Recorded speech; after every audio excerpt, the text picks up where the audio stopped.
Բարև ձեզ, Վարշավայից իր աշխատանքն է շարունակում ՎՏ Հայաստան Նյուզը։ Ես Ռազմիկ Մարտիրոսյանն եմ, այս թողարկմանը կներկայացնենք։ Գագիկ Ծառուկյանը բերվել է քննչական կոմիտե քննչական գործողության։ Ձկնաբույծները բողոքի ակցիա են իրականացրել կառավարության դիմաց։ Ինչով է պայմանավորված Կոստանտին Սոկոլովի ակտիվ ներգրավվածությունը Հայաստանում։ Վրաստանում տեղի ունեցած սկանդալային միջադեպի մանրամասները։ Կալանավորված Գագիկ Ծառուկյանը դարձյալ իր դաստակներից փոքր ձեռնաշղթաներով ոստիկանների ուղեկցությամբ բերվել է քննչական կոմիտե քննչական գործողության։ Տարածքում հավաքված նրա աջակիցները նրանց ապողջույններով են դիմավորել։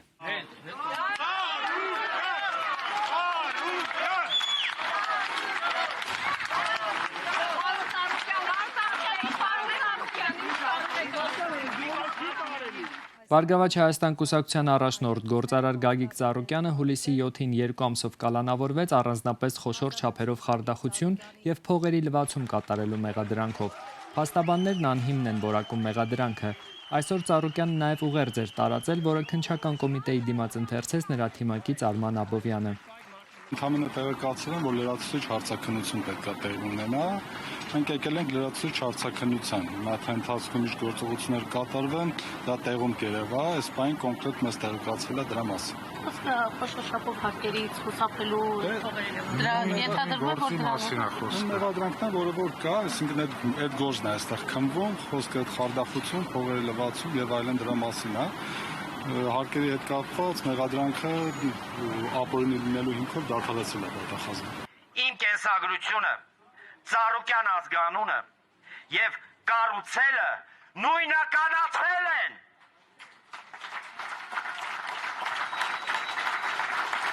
Եվ ամենակարևորը, ես ոչ մի բանի համար չեմ ափսոսում, չեմ փոշմանում, ինչքան ուժ ունեմ, շարունակելու եմ կառուցել։ Ձկնաբույսները բողոքի ակցիա են իրականացրել կառավարության դիմաց։ Նրանք պնդում են, որ այս պահին չեն կարող հայկական ձուկ արտահանել եվրոպական շուկա եւ որ ոլորտը կառավարության լրացուցիչ աջակցության կարիքն ունի։ Նվեր պետք չէ։ Ուղղակի աջակցություն։ Աջակցության տեսակը կլինի սուբսիդավորվող վարկ,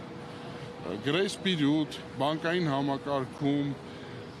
համատեղ բանկերի հետ աշխատանք, որ պետությունը հայ ձկնաբույծի կողքին լինի, որ բանկը դիտարկի։ Մարդիկ սուտ են խոսում։ Ես չեմ հավատում, որ Եվրոպա են անում։ Պետության կողմից ոչ մի աջակցություն չի ստացել։ Ինչու եմ դա շեշտում, որտեղ ամբողջ Հայաստանում միջինացված 2-ից 3%-ով են բանկերը, արևային կայանները տրամադրում, նույն գյուղատնտեսությունը կլինի, արդյունաբերությունը կլինի, նույնիսկ այդ ոլորտում ձկնաբույծը 13-ից 14% է տալիս։ Նախորդ շաբաթ հայտնի դարձավ, որ Trip Plus առևտրային հիմնադրամը ղեկավարելու է Կոնստանտին Սոկոլովը։ Ավելի ուշ պարզվեց, որ Թեղուտի հանքի նոր սեփականատերը հենց Սոկոլովին պատկանող ամերիկյան ընկերություն է։ Ով է Կոնստանտին Սոկոլովը, ինչով է պայմանավորված նրա ակտիվ ներգրավվածությունը Հայաստանում։ Իմ գործընկեր Քրիստինե Ոսկանյանն է անդրադարձել թեմային։ Երբևէ պետական պաշտոն չզբաղեցրած եւ քաղաքականության մեջ փորձ չունեցող Կոստանտին Սոկոլովը կղեկավարի ամերիկյան Trip Plus առևտրային հիմնադրամը։ Ազգությամբ հրեա Սոկոլովը ծնվել է 1975 թվականին Սանկտ Պետերբուրգում։ Սոկոլովի անձնական կայքը նշում է. Խորհրդային միության փլուզումից հետո 21 տարեկանում նա Ռուսաստանից տեղափոխվել է Միացյալ Նահանգներ։ Բազմաթիվ ներդրումներ է կատարել նահանգներում եւ վերափոխել կարևոր ենթակառուցվածքներ, ինչպիսիք են հեռահաղորդակցության, էներգետիկայի եւ ֆինանսական ծառայությունների ոլորտները։ Նրան է պատկանում Չիկագոյում գործող IGS Investments ընկերությունը, Ցյուրիխում գործող Gotthard Investments AG-ին, Սոկոլովը պաշտոն է զբաղեցնում նաև Northern Pillar Energy կոնսորցիումում, նա Մյունխենի անվտանգության համաժողովի հիմնադրամի հոգաբարձուների խորհրդի եւ ամերիկացի բարեկամների խորհրդի անդամ է։ Հայտնի է նաև, որ մոտ $100 միլիոն օժանդակություններ ու ներդրումներ է արել Միացյալ Նահանգների նախագահի տարբեր ձեռնարկներում։ Սոկոլովը մեկն է 37 նվիրատուներից, որ ֆինանսական միջոցներ է հատկացրել Թրամփի Սպիտակ տան պարահանդեսային շքեղ դահլիճի նորոգման համար։ Այս նախագիծը գնահատվում էր $350 միլիոն։ Սոկոլովը իր ներդրումներով հայտնի է նաև Հայաստանում։ Երկրի խոշորագույն բջջային օպերատորներից մեկի Viva-ի վերահսկիչ բաժնետերն է։ Այն ձեռք է բերել Ռուսաստանի MTS հեռահաղորդակցության հոլդինգից 2024 թվականին։ Գլխավորում է ընկերության ներդրումները 5G եւ արդիականացված անպահին ծառայությունների ոլորտը եւ մատակարարումը։ Ըստ որոշ հետաքննական տվյալների հնարավոր է, որ նա իրական սեփականատերը չլինի։ Բացի այդ, նա վերջերս նաեւ բաժնետոմսերը ձեռք բերել մեկ այլ ընկերությունում՝ Ռոստելեկոմ Արմենիայում։ Վերջերս ոչ պաշտոնական տվյալներով հայտնի է դարձել, որ Սոկոլովը ձեռք է բերել թեղուտի պղնձամոլիբդենային հանքի 49.9% բաժնեմասը։ Trip Plus առևտրային հիմնադրամը, որը նախագահելու է Սոկոլովը, ըստ պետդեպի կառավարելու է $201 միլիոն բյուջե եւ լիազորված է տրամադրել վարկեր, դրամաշնորհներ, ներդրումներ անել Հայաստանում, Ադրբեջանում, Վրաստանում եւ Կենտրոնական Ասիայում, մասնավոր հատվածի ռազմավարական զարգացման համար։ Կոստանտին Սոկոլովը հազվադեպ է մեծ հեռուստատեսային հարցազրույցների մասնակցում։ Խոսում է հիմնականում պրոֆիլային մեդիայում եւ փակ կոնֆերանսներում։ Հայաստանի մասին խոսելիս նա ասել է, որ Հայաստանը կարող է դառնալ Կովկասի Իսրայելը։ Արհեստական բանականությունը թույլ է տալիս մեկ մարդով կառավարել 100 դրոն։ Սա հավասարություն է, վստահեցրել է հայտնի ներդրողը։ Այսպիսի գաղափարների համար նրան շատ հաճախ անվանել են Պենտագոնի ագենտ, պաշտպանության Էլոն Մասկ եւ փոքր երկրների լոբիստ։ Որպես պատասխան բոլոր պիտակներին նա իր X-ի էջում գրել է. Ես ռիսկի ագենտ եմ։ Ես վերցնում եմ այն ռիսկը, որը պետությունը չի կարող վերցնել։ Երբ քեզ ագենտ են անվանում, նշանակում է դու խանգարում ես ինչ-որ մեկի միլիարդին։ Երբ քեզ հանճար են անվանում, նշանակում է դու օգնում ես ինչ-որ մեկի միլիարդին։ Երկուսն էլ ճիշտ են։ Ես բիզնես եմ անում։ Թեղուտի հանքի շուրջ ստեղծված իրավիճակի եւ Ստեփանավանում ոսկու հանքի վերաբացման թեմաներով կզրուցենք բնապահպան Ինգա Զարաֆյանի հետ։ Տիկին Զարաֆյան հայտնի դարձավ, որ թեղուտի հանքն անցել է ամերիկյան ընկերության, որը ղեկավարում է Կոնստանտին Սոկոլովը, այդ հանքի գործունեության վերաբերյալ ինչ արձանագրումներ ունեք։ Թեղուտի հանքը ի սկզբանե եղել է անօրինական շահգործման օբյեկտ։ Ինչի անօրինական, մենք ճիշտ ասած 2005 թվականից կարելի ասել բոլոր հասարակական տարբեր կազմակերպություններ, ոչ թե միայն բնապահպանական կազմակերպություններ, նաև տարբեր առանձին մարդիկ հասկանում են, որ դա աղավոր ծանր, առաջի հերթին դա հարված կլինի թեղուտի անտառի վրա, եւ այդ հարվածը եղավ։ Այսինքն ինչ ռիսկը, որի մասին բոլորը խոսում են ու փորձում են չթողնել, այդ հարվածը եղավ։ Թեղուտի անտառը, թեղուտի հանքը զբաղեցնում է մոտավորապես 1.5 կամ 1600 մոտավորապես հեկտար, հիմա չեմ կարող ասել կոնկրետ, որովհետև գիտեք, որ միշտ էլ արդեն ռեալիթի միշտ էլ տարբերվում է գծած նախագծերից, բայց մոտավորապես այդպես է։ Եվ նրանք ասում են, որ պետք է հատեն ուղղակի 700 հեկտար անտառ, 350 հեկտար անտառ եւ հետո վերականգնեն 700 հեկտար, այդպես էր պայմանավորված։ Իհարկե ոչ մի բան չեղավ, իհարկե հատվեց ոչ թե 350, այլ ոչ թե 700, այլ շատ ավելի շատ անտառ, որտեղ այդ մնացորդները, անտառի մնացորդները, որոնք մնում են հանքի տարածքում, դա անտառ չի, դա ուղղակի ինչ-որ մի քանի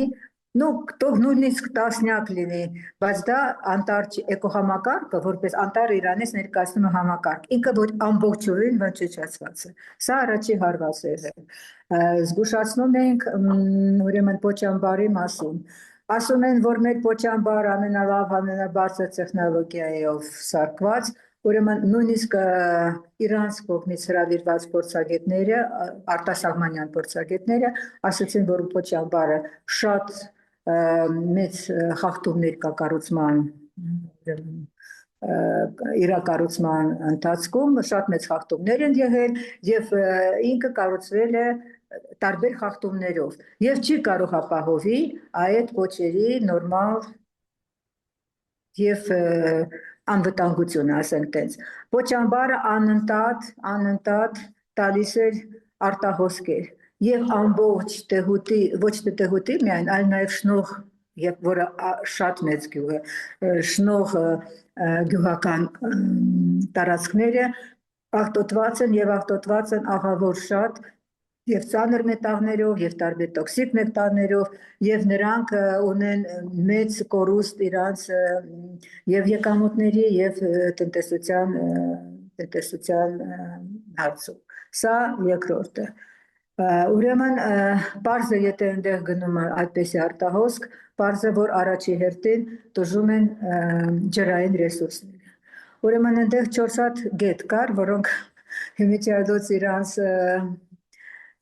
հայտի մեջ գնահատված էին, գիտեք ոնց, ուրեմն ձկների շուկայական արժեքների ելնելով։ Այսինքն մի գետ է մոտավորապես 150,000 դրամ։ Ես այդպեսի գնահատում չեմ տեսել, երևի չեմ էլ տեսնի, որովհետև սա նույնիսկ ծիծաղելի է, բայց այդ ծիծաղելի դեպքը դարել է ուղղակի ոչ թե վնաս, այլ դարել է կատաստրոֆիկ վիճակ այդ ամբողջ ավազանի համար, որովհետև դե մի գետ է վերցված է եղել խողովակների մեջ, որպեսի դուրս գա այդ պոչամբարի տարածքից, մի գետ աղտոտված է, ընդհանրապես այդ շնորհգետը լրիվ աղտոտված է եւ այլն եւ այլն։ Ուզում ասել, այդ ամբողջ ջրավազանի համակարգը շատ ծանր վիճակով։ Պետությունը պետք է պահանջի, որ այդ հանքի շահագործողը սկզբից միջև վերաշահագործվի, սկզբից անպայման բերի անցկացնել ռեաբիլիտացիոն ծրագրեր։ Դա անպայման։ Միջև այդ անցկացվել շահագործման, իսկ իհարկե դա պետք է անցկացվի այդ կամպանիան, որ հետո հույս ունի, հետո ունենա ինչ-որ շահ, ճիշտ է, թե չէ։ Դրա համար դա պետք է անի շահագործող կամպանիան, թե չէ ամեն բոլոր ծախսերը կմնան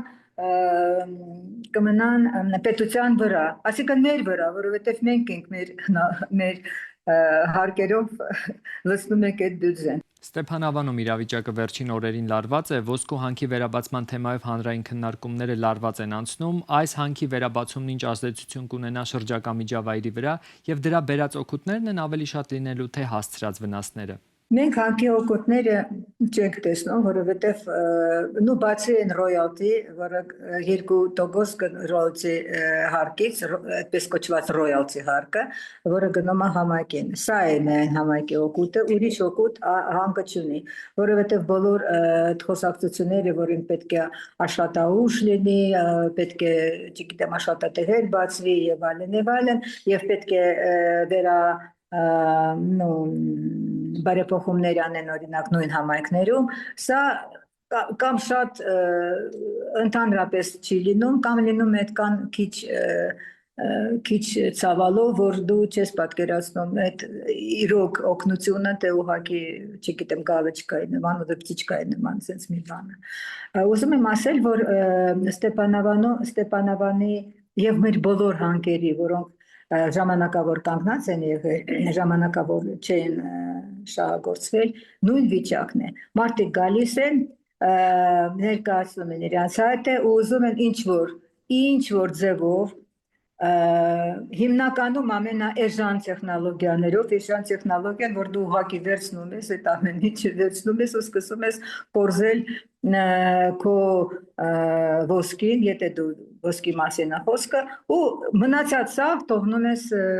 տարածքում։ Այս է այդ ամենաէժան տեխնոլոգիան, այսինքն այդ տեխնոլոգիան, դա տեխնոլոգիան չի, դա ուղղակի այսպես է հանքի բարբարոսական շահագործում, ես տենց կասեի։ Ու մեր մոտ այդ բարբարոսական շահագործումը շարունակվում է,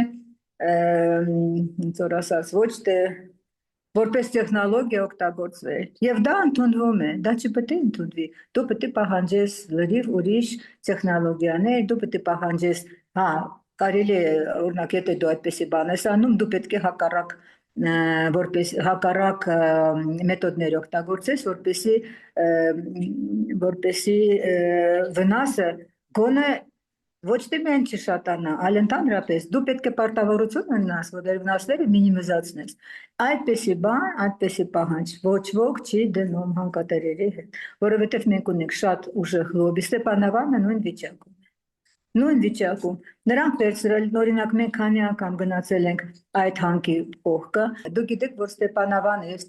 Ստեփանավանում քանի տարի մարդիկ գնում են հատուկ հանգստանալու համար եւ մակուրոտ շնչելու համար, ինչ մակուրոտի մասին կարելի է խոսել, եթե դու մի անգամ ես Ստեփանավանի կողքը, այդպեսի մեծ սարեր, դա արհեստական սարեր, որոնք Իրանից ներկայացնում են ծանր մետաղներով հագեցված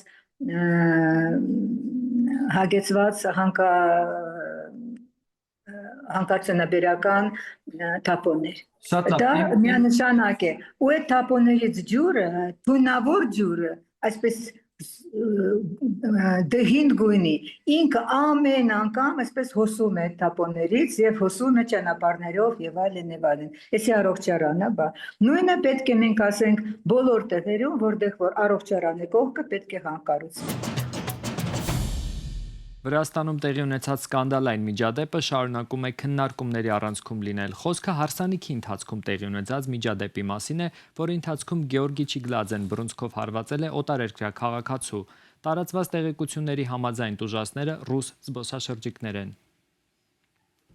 Թել Ավիվի Ագարնիս մամուլի հյուրանոցում տեղի ունեցած միջադեպի գործով ձերբակալված Գորգի Չիգլաձեին մեղադրանք է առաջադրվել, սակայն դատախազությունն այլևս չի պահանջում նրան կալանավորել եւ համաձայն է նրան ազատ արձակել գրավի դիմաց։ Գործը քննվում է Վրաստանի քրեական օրենսգրքի 120-րդ հոդվածով, առողջությանը դիտավորյալ թեթև վնաս պատճառելու հատկանիշներով։ Մեղքը հաստատվելու դեպքում մեղադրյալին սպառնում է մինչև 3 տարվա ազատազրկում։ Ձերբակալվածի աջակիցները տեղի ունեցածը կապում են ռուս զբոսաշրջիկների կողմից իրականացված սադրանքի հետ։ Ականատեսների վկայությամբ հյուրանոցային սենյակում գտնվող կանայք նախ խոսքով վիրավորել են հարսանիքի հյուրերին, ապա պատշգամբից անհայտ հեղուկ են լցրել, ինչի հետևանքով վնասվել է երաժշտական սարքավորումը։ Կողմերն անմիջապես տարածել են վեճի տեսագրությունները։ Լուսանկարներն ու տեսանյութերը փաստում են, որ հակամարտությունը երկկողմանի բնույթ է կրել։ Եղած տեղեկությունների համաձայն կողմերից մեկը հարսանիքի մասնակիցներին պատճառել է ինչպես ֆիզիկական, այնպես էլ նյութական վնաս, իսկ մյուս կողմի ներկաները նույնպես մարմնական վնասվածքներ են հասցրել հյուրերին։ Ուստի գործի բոլոր հանգամանքներին պետք է տրվի իրավական գնահատական։ Քննությունը պետք է բազմակողմանի պարզի փաստացի հանգամանքները եւ հանցագործության հատկանիշներ հայտնաբերելու դեպքում համապատասխան անձինք պետք է պատասխանատվության ենթարկվեն, անկախ նրանից, թե որ կողմն է ներկայացրել։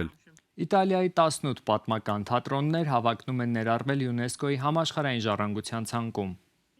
18-ից 19-րդ դարերին կառուցված կենտրոնական Իտալիայի համայնքներին պատկանող թատրոնների շենքերը պաշտոնապես ներկայացվել են ՅՈՒՆԵՍԿՕ-ի համաշխարհային ժառանգության ցանկում ընդգրկվելու համար։ Հայտում ընդգծվում է այդ թատրոնների եզակի մոդելն ու դրանց սոցիալական դերը։ Այցելուները հնարավորություն կունենան տեսնելու լավ պահպանված պատմական մշակութային օջախներ, որոնք մինչ օրս ներկայացումներ են բեմադրում։ Մարզային եւ համայնքային մշակութային օրացույցներում հնարավոր կլինի գտնել ներկայացումներ, ճանաչողական շրջայցեր եւ միջոցառումներ, որոնք կկենթանացնեն այս շենքերի պատմական ու սոցիալական անցյալը։